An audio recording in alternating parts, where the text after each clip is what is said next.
بسم الله الرحمن الرحيم الحمد لله الذي أرسل رسوله بالهدى ودين الحق ليظهره على الدين كله وكفى بالله شهيدا وأشهد أن لا إله إلا الله وحده لا شريك له وأشهد أن محمدا عبده ورسوله صلى الله عليه وعلى آله وصحبه وسلم. أما بعد. Last night's lesson we were explaining narration number 528. That's the narration of Ammar ibn Yasir radiyallahu ta'ala anhu, in which he said, من صام اليوم الذي يشك فيه فقد عصى أبا القاسم صلى الله عليه وسلم. With regards to Yawm al-Shak, and what is Yawm al-Shak, and we were explaining a few technical issues and a few technical terms with regards to ilm al-mustalah, such as hadith marfu', such as hadith mawquf,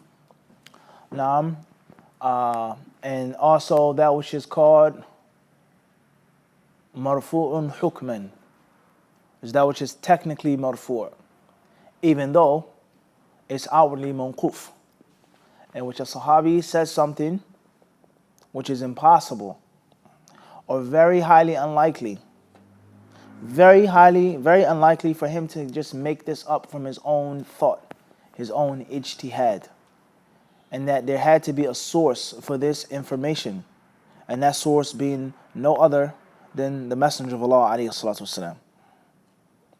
And the people of knowledge, they say that this type of narration is called marfu' hukman, technically marfu', with a condition, and that condition is that sahabi is not to be from the people who is known to take from al-Kitab.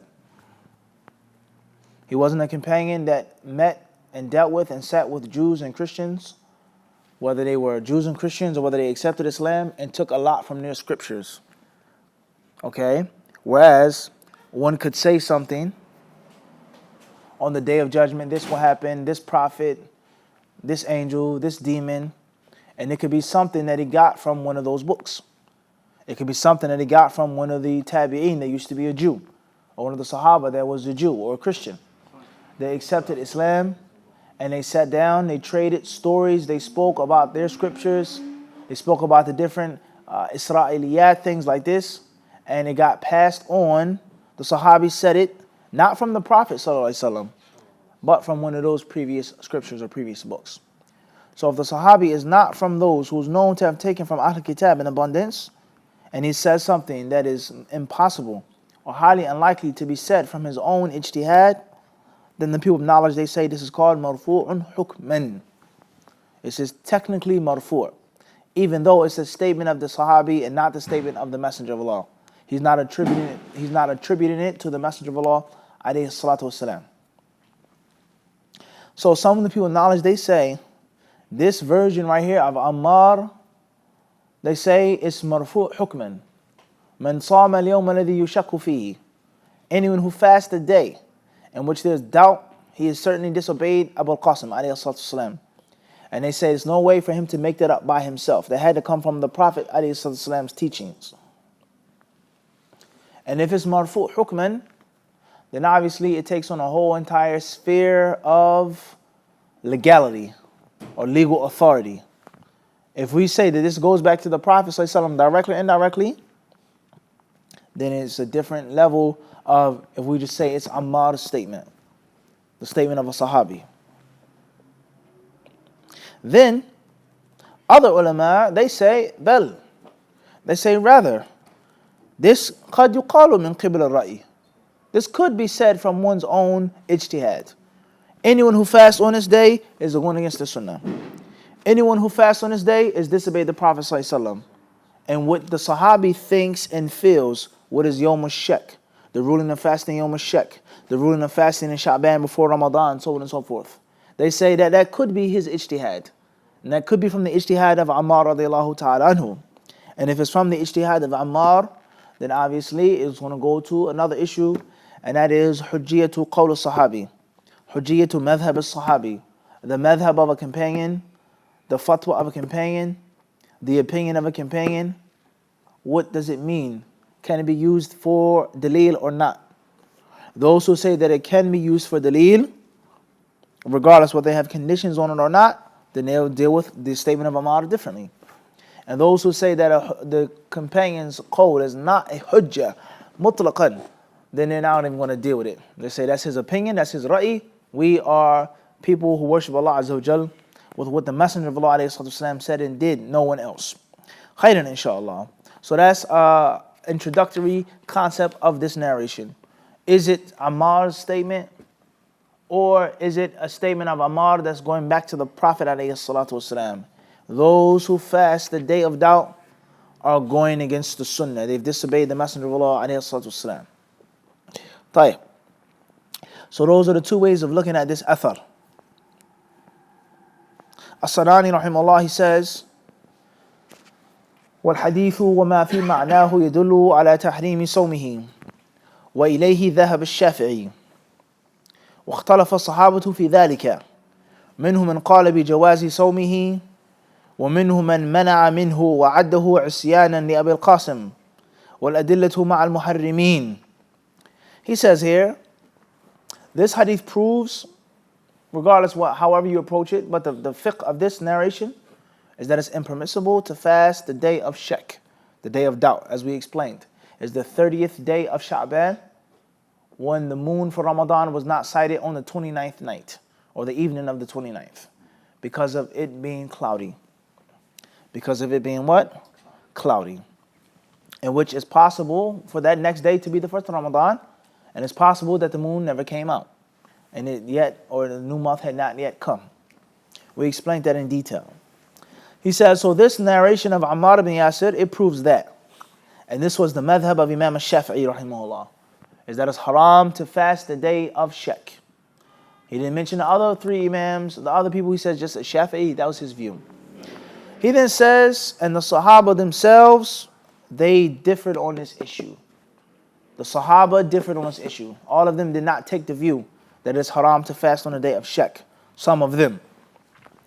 He says, some of them consider it to be disobedience to the Prophet ﷺ. And then he goes on to mention some of the different riwayat with regards to this issue. Yani the riwayat of the Sahaba, until he says, وَمِمَّا هُوَ نَصٌ فِي الْبَابِ حَدِيثُ ابْنِ عَبَّاسٍ فإن حال بينكم وبينه صحاب فأكملوا العدة 30 ولا تستقبلوا الشهر استقبالا. أخرجه أحمد وأصحاب السنن وابن خزيمة وأبو يعلى، وأخرجه الطيالسي بلفظ ولا تستقبلوا رمضان بيوم من شعبان، وأخرجه دارقطني وصاحب ابن خزيمة في صحيحه. ولأبي داود من حديث عائشة كان رسول الله صلى الله عليه وسلم يتحفظ من شعبان ما لا يتحفظ من غيره، يصوم لرؤية هلال رمضان فإن غم عليه عد 30 يوما ثم صام. وأخرج أبو داود من حديث حذيفة مرفوعا لا تقدموا الشهر حتى تروا الهلال أو تكملوا العدة ثم صوموا حتى تروا الهلال أو تكملوا العدة. وفي الباب أحاديث واسعة دالة على تحريم صوم يوم الشك. He says there are different riwayat of the Sahaba. He says as far as other actual hadith of the Prophet, the actual text, then there are several which all prove that it's haram to fast the day of doubt, that support that narration of Ammar. From those narrations, he says, is the hadith of Ibn Abbas that states,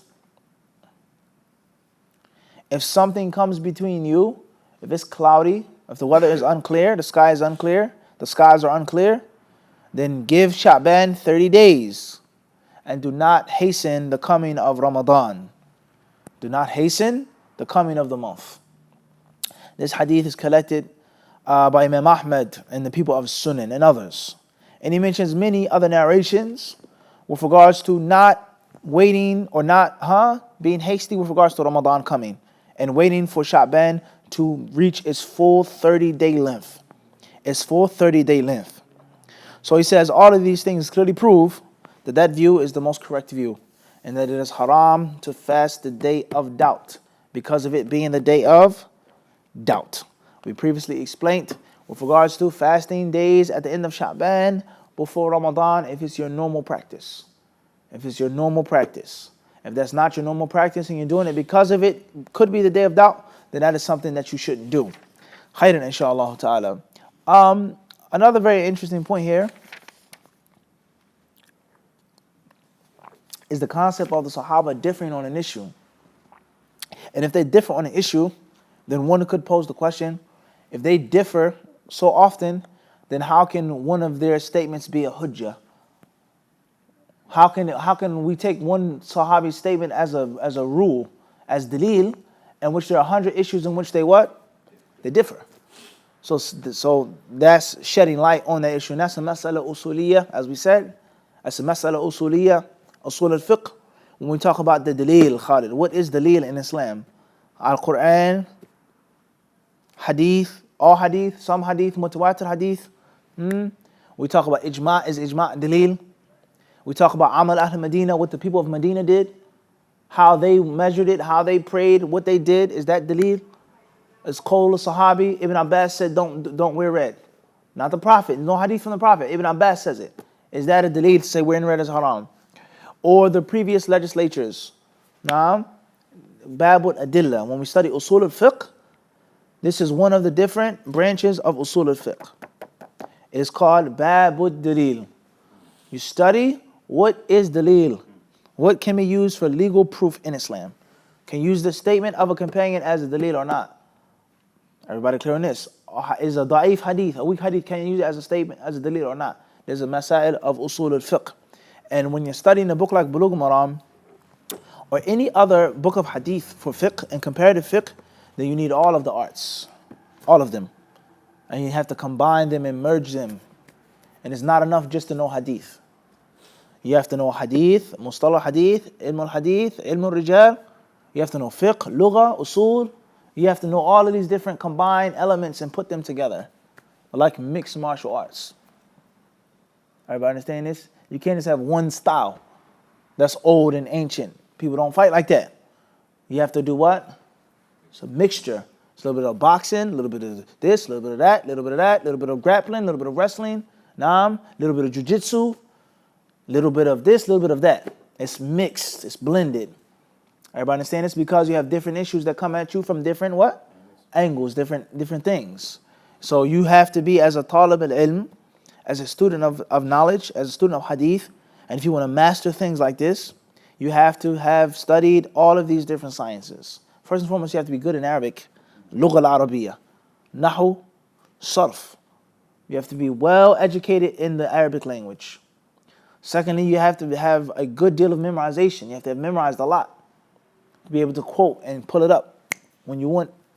You must have had studied usul al-fiqh. What is amr? What's nahi? What's am? What's khas? What's mujmal? What's mubayyin? You have to know these things. You have to know what's sahih, what's da'if, what's hasan, what's mursal. Why? You have to know about takhrij, Daraqutni, Abu Dawood. Everybody understand this? You have to have all of these things what? Put together. You have to mix them in order to study this. Everybody understand this or not? Fiqh al-hadith. And that's why fiqh al-hadith is the superior art. Because it combines everything else. You could study fiqh. You could master fiqh without knowing hadith. Study a madhab without having no narrations. And that's not necessarily bad. That's a style. That's a what? It's a style by itself.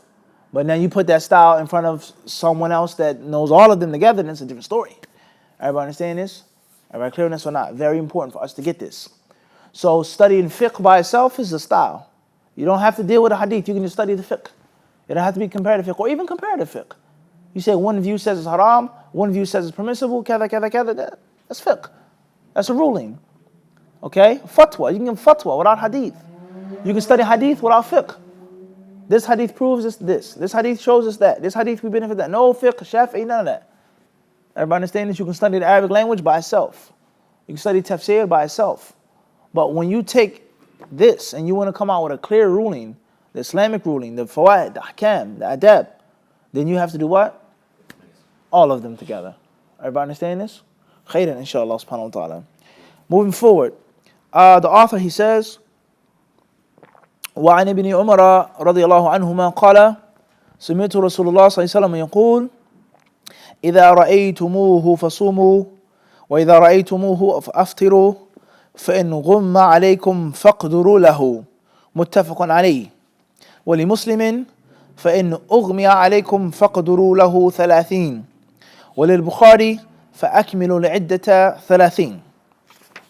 The next narration, hadith number 529, says, narrated Ibn Umar radiyallahu anhuma, I heard Allah's Messenger sallallahu alaihi wasallam saying, do not fast till you see the new moon, and do not break your fast till you see it. But if the weather is cloudy, calculate when it should appear. Calculate when it should appear. Agreed upon. Muslim has, if it is cloudy, calculate 30 days when it should appear. Al-Bukhari has, wait till 30 days of the previous month have passed. Another version of Abu Hurairah radiyallahu anhu has, I don't know, this is not here in the Arabic, as we said last night. Ikhtilaf al-nusakh, the versions of the book, they differ. He says here, complete the calculation of 30 days of the month of Sha'ban. Once more, the narration states, وعن ابن عمر رضي الله عنهما قال سمعت رسول الله صلى الله عليه وسلم يقول إذا رأيتموه فصوموا وإذا رأيتموه فأفطروا فإن غم عليكم فاقدروا له متفق عليه ولمسلم فإن أغمي عليكم فاقدروا له 30 وللبخاري فأكملوا العدة 30. States, narrated Ibn Umar radiyallahu anhuma, I heard the Messenger of Allah sallallahu alaihi wasallam saying, whenever you see it, fast, and whenever you see it, break your fast. فَإِنْ غُمَّ عَلَيْكُمْ, if it's unclear and cloudy, then calculate it, estimate it. And this hadith is agreed upon by Al-Bukhari and Muslim. Another version outside of Bukhari in Sahih Muslim says, فَإِنْ أُغْمِيَ عَلَيْكُمْ فَاقْدُرُوا لَهُ 30. طيب, to the other two side narrations, which are very similar in meaning with regards to the first one.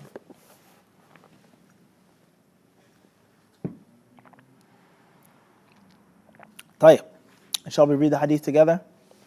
وعن ابن عمر وعن ابن عمر وعن ابن عمر وعن ابن عمر وعن ابن عمر رضي الله عنهما وعن ابن عمر وعن ابن عمر رضي الله تعالى عنهما قال سمعت رسول الله صلى الله عليه وسلم سمعت رسول الله صلى الله عليه وسلم يقول سمعت رسول الله صلى الله عليه وسلم يقول إذا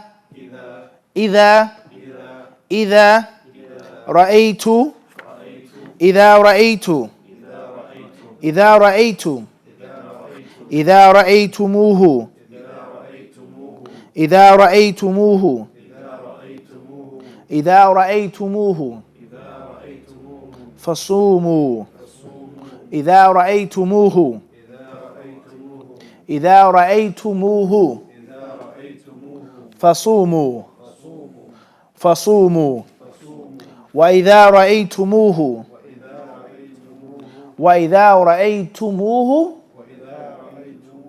فأفطروا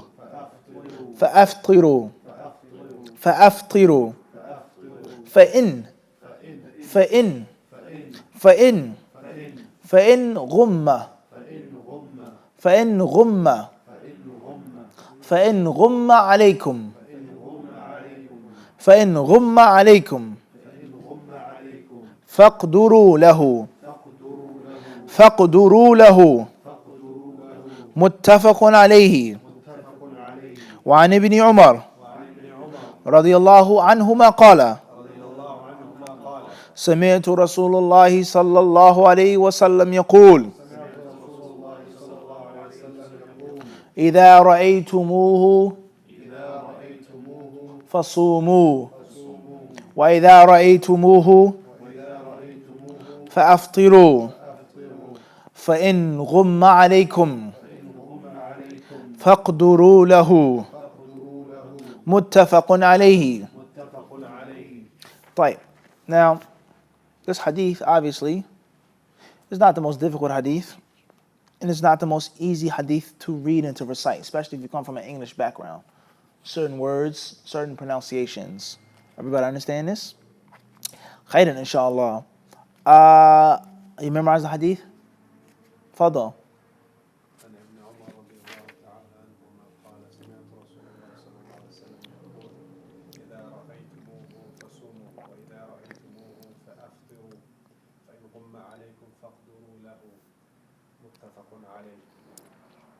ولمسلم. طيب بارك الله فيك جزاك الله خيرا. خالد تفضل. آدم. طيب got the shirt on أخي. I'm getting there. أسامة. I'm Saeed. Got him the shirt. طيب. This hadith is a very important hadith. Like any hadith, every hadith is important, but this is a asl for many rulings, especially in the modern 21st century, especially in Western countries in which Muslims are minorities. Rather, go deeper than that. Even in the countries in which the Muslims are the majorities. And there are many issues of aqidah, fiqh, many social issues in which people think that it's just a Western issue. It's just a problem in the West with the Muslim minorities, and that's not true. Some problems, yes, no doubt. And there are some that what? That aren't, and which is East and the West. And then there are other issues and problems in which they have surfaced in the Western countries because of the different social conditions. And in the Eastern countries or the Middle Eastern countries or the predominantly inhabited countries, the countries predominantly inhabited by Muslims, is still extremely taboo. And it's hush-hush. And it's kept under the carpet and no one dares to speak and talk about it. Not the learned nor the ignorant. Not the leader nor the follower. And in America, it's what? Simple. Let me make an example of this. Homosexuality. Obviously, the amount of homosexuals in the lands of the Muslims, there's nothing like you have in America or the UK or Canada or any Western country, Switzerland, Denmark, Netherlands, whatever the case may be. Everybody understand this? However, does it mean that there's no homosexuals overseas? There are no people that are gay? No women that are lesbians? No, it doesn't mean that. But many people, they'll think that. But it is what? Extremely taboo to talk about it and speak about it, period. And it doesn't mean that it doesn't exist. In America, it's what? Open. And not only is it open, but it's also higher as well. Everybody clear on this?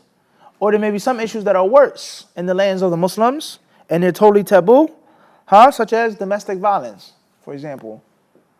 Beating up your wife, abusing your wife. Not all, but many people, unfortunately, in the lands of the Muslims, in all different continents.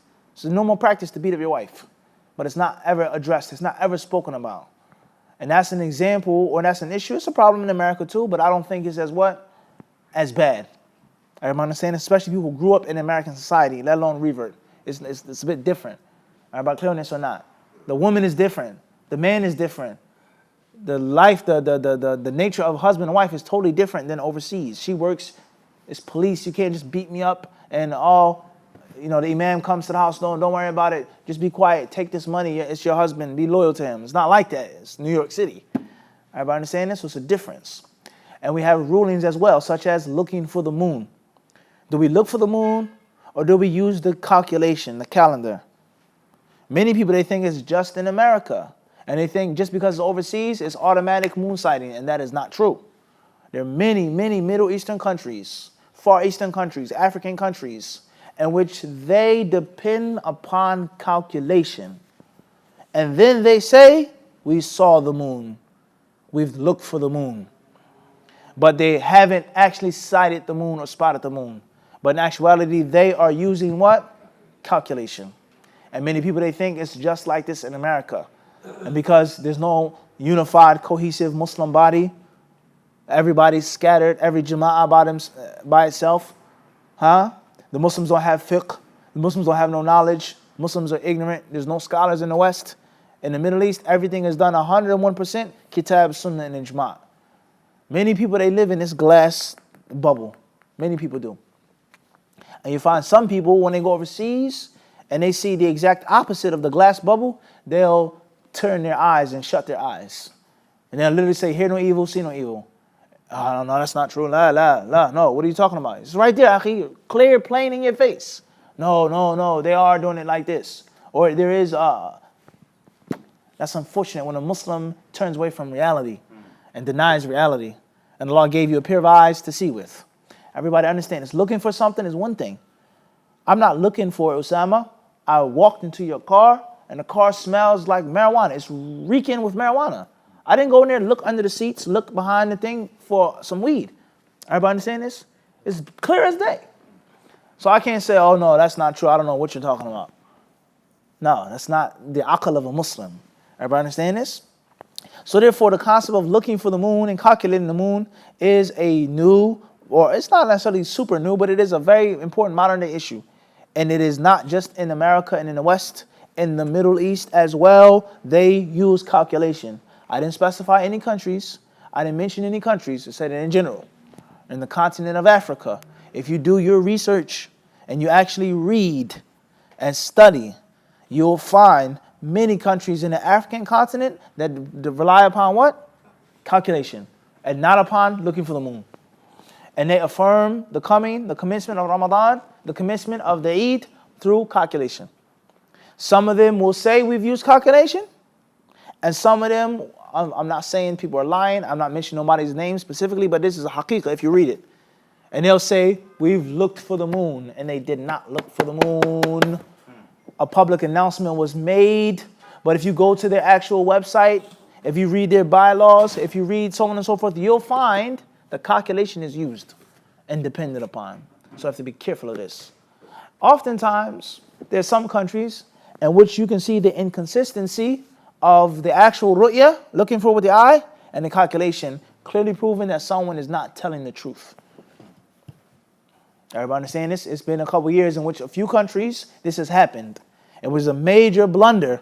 And someone sit back and say, wait a second. If you looked for the moon, how did this happen? It's impossible that you looked for it. Rather, you used the calculation, then a neighboring country, so on and so forth, this happened, and then, oh no, we made a mistake, or that wasn't the case, etc. Everybody clear on this? Khair, inshallah, that's enough of that. So therefore, this hadith is one of the usul of the issue of the commencement of the month of Ramadan. And obviously this is a major problem in Western countries, a major problem being that the Muslims are weak, the Muslims are poor, the Muslims are separated and split up. The Muslims don't have unified bodies like in the countries in which everybody's Muslim, 95% Muslim, 90% Muslim, 75% Muslim. So there is no taking off work. When you rent the center, Abu Sa'id, how are you going to rent the gym? The gymnasium or the park? The guy says, what day will you want it on? He says, either the 29th, 30th, or the 31st. He says, I only have it available for 2 days. Or you're going to pay 3 days to reserve it, and the Eid is only going to be 1 day. Muslims' finances, resources are already what? Thin. Not just small, but thin as well.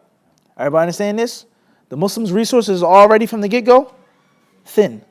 You taking off for your job, your work is already what? Tight. Getting off for the Eid.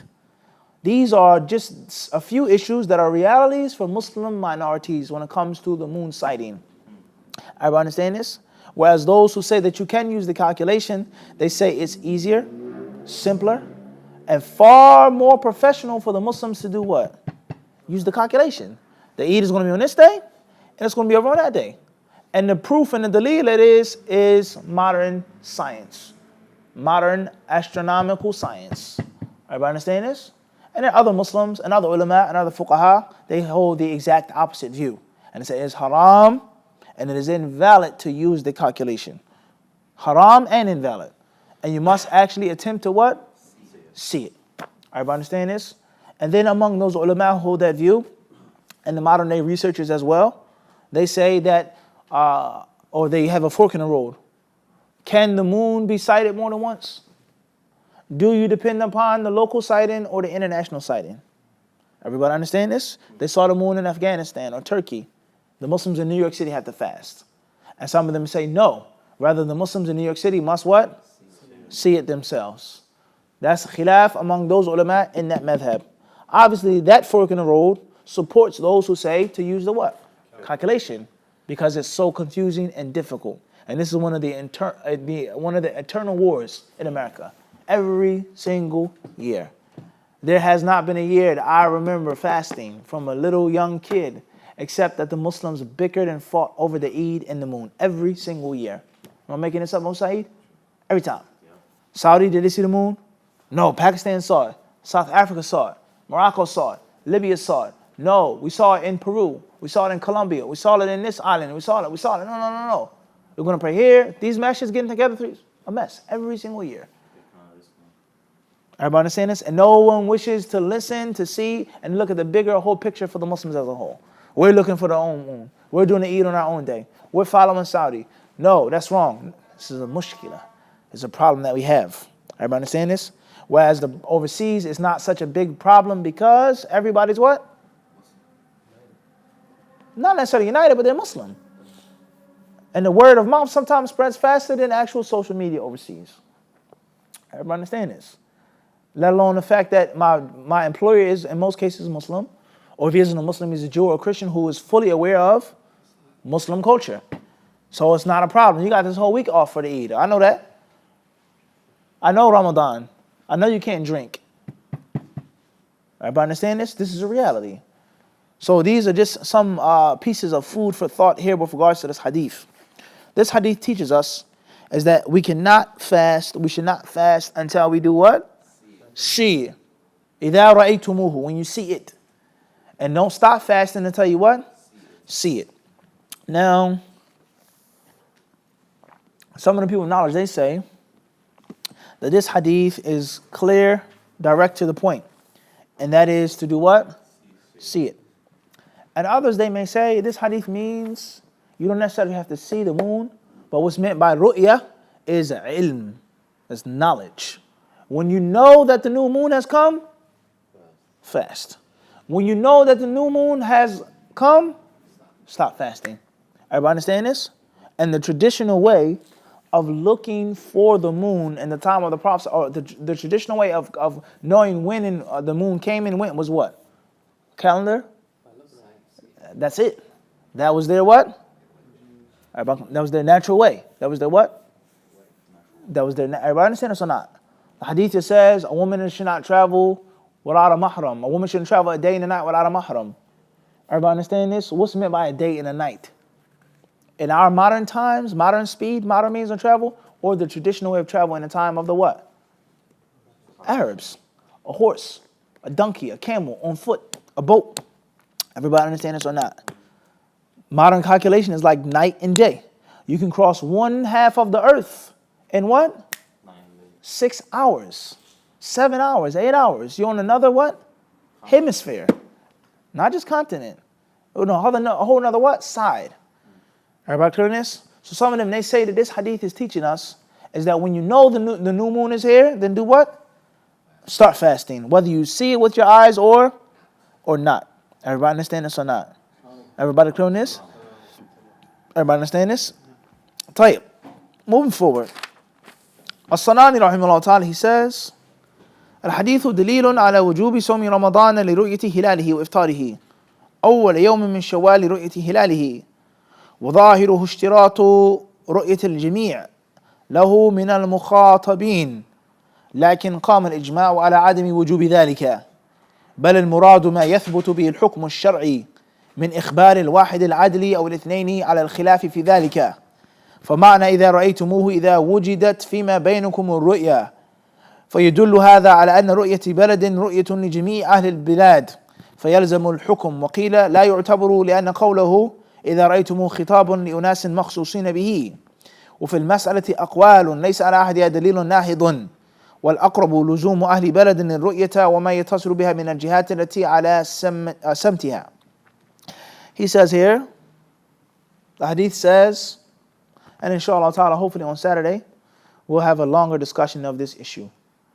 Calculation and the traditional sighting of the moon. Bidnillahi ta'ala. He says here, this hadith proves that you have to fast in Ramadan when the hilal, the crescent moon, is sighted. And you have to stop fasting when the crescent moon is also sighted on the first day of Shawwal. He says that which is dhahir from this hadith is everyone has to see the moon. The Prophet ﷺ said, إِذَا رَأَيْتُمُوهُ. Once again, you study in Nahu, study in Sarf, study in Arabic language. You know this is what? A jama'ah, it's a jam'. It's not one. إِذَا رَأَيْتَ فَصُمْ إِذَا رَأَيْتَ فَأَفْتِرْ. It says إِذَا رَأَيْتُمُوهُ. Everybody understand this? Not إِذَا رَأَيْتَهُ إِذَا رَأَيْتُمُوهُ. Jama'ah. He says that's dhahir from the hadith. However, there's ijma'. There's ijma'. He says that it's only one or two people that have to see the moon, and not every single Muslim. And the ulama differ exactly. Is it one person to start Ramadan, two people to stop, two people to start? It's tafsil, fara, branch. He says, so whenever the moon is sighted among you, then fast. That's the meaning of the hadith. Now the next issue is the what? Local and international. Some ulama, as we said, and we'll say again, they say there's only how many moons? One moon. So if the moon is spotted in Turkey, then they say all countries what? Should fast. Everybody clear on this? And others, they say, rather, what's meant by the sighting of the moon is the area, the zone. If you're in a similar area or zone and the moon is sighted, then you have to do what? Fast. As far as if you're in a different zone, a different hemisphere, a different area section pertaining to the location of the moon, then you have to what? See it or go on the calculation of the 30 days of Sha'ban. Obviously, that's problematic.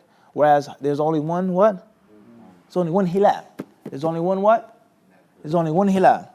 Everybody clear on this? Secondly, the concept of Muslim unity. Naam. Thirdly is, as we said, modern science, which says that it is impossible for the moon to be sighted on this date in Turkey. They say it is impossible scientifically for the moon to be what? Sighted. Turkey says we what? Saw the moon. Saudi Arabia says we what? Saw the moon. And the scientists say that the moon couldn't have been during this time. Everybody understand this? So among the ulama who say that you have to look for the moon, those who say what? Some say that it's what? One moon for everyone, and others say every sector. Everybody clear on this or not? Everybody understand this? Moving forward. As-Sanani rahimahullah says there are many different views regarding this, and that which is closest, he says, is that it's one moon for each sector. Khairan inshallah. Now, before we go further, F1? Before we go further, it's a very important issue as well with regards to al-ijtihad in Islam, and with regards to fiqh rulings in light of modern day science, modern day medicine, modern day technology.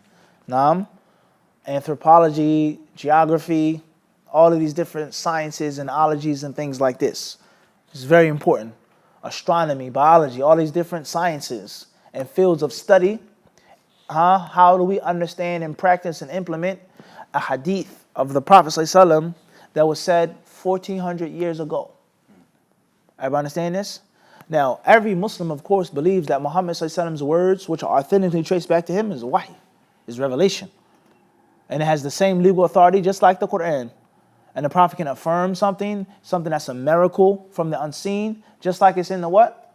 The Quran. No Muslim is going to differ on this. Anyone who says other than that is not a Muslim. That the Prophet's words mean nothing. And it's just the Quran. Islam is just the Quran. Abadan. No Muslim is going to say that. No Muslim says that. Are you this or not? A Muslim, or who's a true Muslim, may say, I don't believe this hadith is authentic. I don't believe that this hadith is yaqeen. It's ahad, khabar ahad. It's not mutawatir. And the Quran is what? Mutawatir. It's reported by mass people, mass tradition, mass numbers. But no true Muslim who believes in the Messenger of Allah is just going to disregard and turn away from what he says and says it means nothing and Islam is just the Quran. Abadan. However, lies no doubt that you are going to have to take some of these things into consideration with regards to rulings that were stated 1,000 years ago, longer than 1,000 years ago. You must. It doesn't mean that the science is greater or comes first, but you're going to have to do what? Take some of these things into consideration. Wala bud. A perfect example of this is a woman mincing while she's pregnant. Can a pregnant woman mince? The ulama, they differed on this issue. And some of them said that a pregnant woman can mince. So if you study medicine thoroughly, and it's not a theory, but it's a fact, that a pregnant woman does not menstruate, and the entire purpose of the menstruation is to get pregnant, and so on and so forth, then obviously that's going to have an effect upon that what? That fiqh ruling. That what? That fiqh ruling. Are everybody clear on this or not? Whether it's based off of the Prophet's statement or not. But the fiqh ruling was established over what? 1,000 years ago. Science, technology, exploration, all of these things were nothing how they are what? Today. Are everybody clear on this or not? So this is the wajhat al-nazar. This is the way that some of these bahithin, some researchers and some specialists look at the issue of the moon. And some of them, they say that if the ulama of the past had access to what we have access today, they would never ever say that it's haram to use the calculation. And the calculation in their day was nothing like how it is what? Today. Everybody understand this? And there are other points of the argument as well, which we'll mention on Saturday. We'll mention what? On Saturday, in the next subhanahu wa ta'ala. Khairan inshallah ta'ala. As-Sanani, he then says, وفي قوله لرؤيته دليل على أن الواحد إذا انفرد برؤية الهلال لزمه الصوم والإفطار وهو قول أئمة الآل وأئمة المذاهب الأربعة في الصوم واختلفوا في الإفطار فقال الشافعي يفطر أو يفطر ويخفيه وقال الأكثر يستمر صائما احتياطا كذا قاله في الشرح ولكنه تقدم له في أول باب صلاة العيدين أنه لم يقل بأنه يترك يقين نفسه ويتابع حكم الناس إلى محمد بن الحسن الشيباني وأن الجمهور يقولون أنه يتعين عليه حكم نفسه فيما يتيقنه فيناقض هنا ما سلف وسبب الخلاف قول ابن عباس لكريب إنه لا يعتد برؤية الهلال وهو بالشام بل يوافق أهل المدينة فيصوم 31 باعتبار رؤية الشام لأنه يوم 30 عند أهل المدينة وقال ابن عباس إن ذلك من السنة. Khairan inshallah. As-San'ani, he continues the argument with regards to the moon phases, the sighting, and the sectors. We will stop here tonight. Allah subhanahu wa ta'ala surely knows best. Bidnillahi ta'ala, the next class will be next Tuesday. Inshallah subhanahu wa ta'ala, next Tuesday. Tomorrow, hopefully Q&A. But the next class from Bulugh-Maram will be what? Tuesday, inshallah. No questions tonight. Inshallah tomorrow night. Bidnillahi ta'ala. Jazakumullah khairan.